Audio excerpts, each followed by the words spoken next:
विपिन जी आपके पास आ रहा हूं मैं।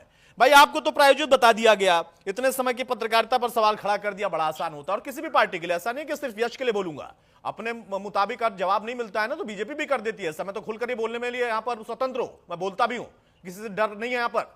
वो अपने अपने हिसाब से वहां तक समझ में आता है कि चलो प्रवक्ता है, चलो इनकी भी कुछ जिम्मेदारी है, कुछ इनको अधिकार दिए गए हैं जिम्मेदारी के साथ, तो उसका निर्वहन कर रहे हैं, न करें तो बेचारे क्या करें। लेकिन सब पर सवाल खड़े करेंगे, फिर संस्कार भी भूल जाएंगे, फिर कहेंगे नहीं लिखने वाले रिटायर हो चुके हैं, उनको कुछ चाहिए, आकांक्षा है।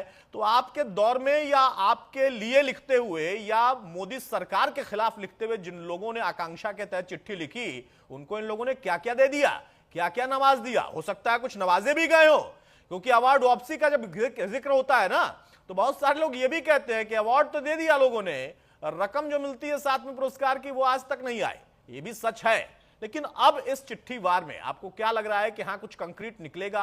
और इसके पीछे जो सबसे बड़ा सवाल है, जो कि वाकई मुद्दा हो सकता है कि हाँ कुछ गलत हो रहा है क्या, कांग्रेस कह रही है, राहुल कह रहे हैं, कोई भी कह रहा है, तो उसका कोई जवाब तो आए। वो जवाब कहीं से मिलेगा या नहीं मिलेगा?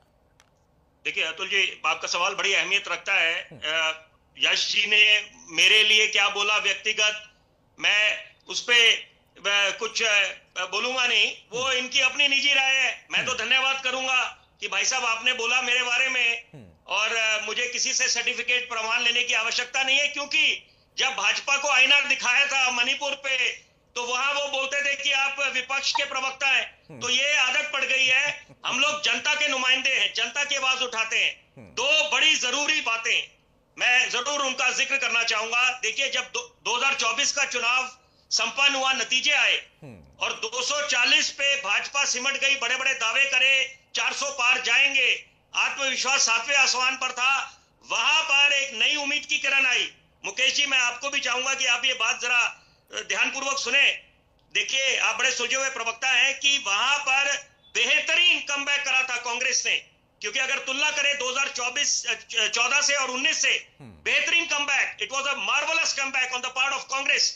और यहां पर जिस तरह से लोकतंत्र के मंदिर में घेरना शुरू हुए और यहां पर बिल्कुल he was cornering the government Rahul Gandhi, and बहुत बेहतरीन। तो उम्मीद कर रहे थे कि उसी मोमेंटम को बना के रखेंगे।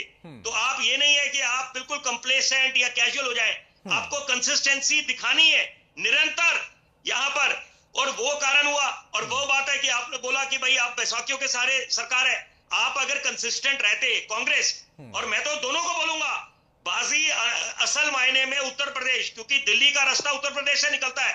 जीत तो वहां अखिलेश यादव जी की हुई थी कि जो बड़े बड़े दावे करे जा रहे थे उत्तर प्रदेश में दोबारा हम लोग बाजी मारेंगे भाजपा, तो वहां उसके इतर यहां पर बाजी लोकसभा के चुनावों में समाजवादी पार्टी ने मारी थी उत्तर प्रदेश में, जग जाहिर है। तो इसका मतलब है कि आपने कमबैक करा था, आप जनता की नब्ज को समझने लगे थे, जनता ने स्वीकृति दे दी थी, लेकिन आपने मोमेंटम कहां जाके उसको हल्का कर दिया, तो वो तो मंथन का विषय है। अगर हम वहां पर सवाल उठाएं, पूजा जी आप जरूर, और वहीं पर सवाल उठाएं तो फिर आपको सर्टिफिकेट मिलने लगता है विपिन जी।